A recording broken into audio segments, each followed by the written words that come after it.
long overdue for equal pay, equal access to reproductive rights. You just name it, we are suffering all across the country, and when it comes to women, we do not have access to health care that we need to have. We don't have equal pay for doing the same work. And this is 2017, and I'm hoping that we'll be able to see that so my grandchildren do not have to march and advocate for equal rights in the future. Women's rights under the law is the last bastion of civil rights. I mean, women's rights should be civil rights, should be human rights. And the only way we can ensure that women and women of color, black women, are ensured their rights is to ensure that we have those protections under the law. And we do not have that protection under the law now. So I am incredibly disturbed reading the news about the women's treatment in the Marines the past few days. And at a time in our history when women are in combat roles and they are still being treated as sex objects and subjected to the kind of derogatory comments from their colleagues, we more than ever need to be able to state without a doubt that women deserve equal treatment under the law. It's good for all of us, and it's important for everyone. I don't march for my mother, or my daughter, or my wife. I march for me. I march for everyone. Equality is one. Women are in the position of caring for the most vulnerable in our community by the choice of work that they do, but also by the choices that our families ask of us, and we very often want to be able to make.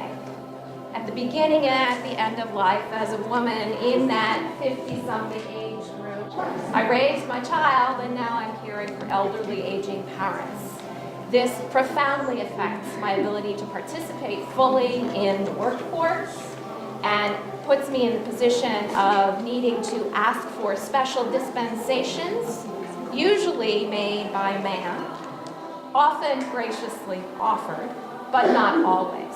Equal protection under the law, equal pay for equal work, and recognition for the very real work that women do as caregivers of our community, of our family, of our young and of our old, needs to be recognized. And I hope that passing the ERA here in Minnesota and at the constitutional level of the United States will be a small step toward that kind of security for me when I reach my very elderly age. It's for the women and men who are not here, who can't take the day off, who can't strike. It's also for women of color who are constantly at the bottom of, every level of care. We need to prioritize and lift those voices up. And we can't do that if we're not seen as equals overall.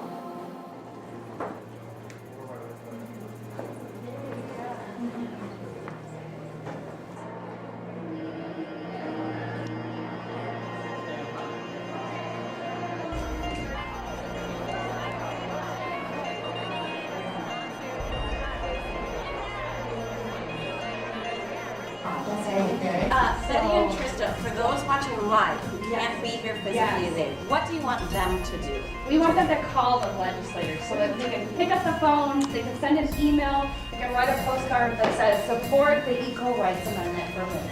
And here are the bill numbers. That's SF 229. You guys don't have to memorize this. I don't know it.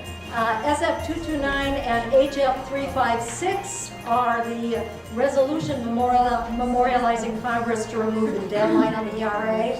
And SF 224 and SF 101 and HF 189 and HF 313 are all the constitutional amendment to the state constitution providing gender equality under the law. We have not even had a hearing. We have not had a hearing. So when you talk to folks, when you talk to legislators, say, we want a hearing.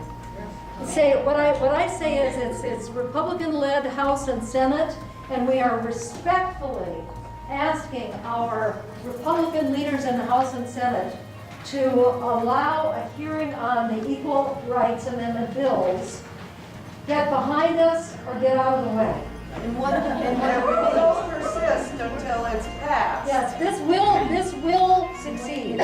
We are on the right side of history. We won't take no for an answer, and we will win.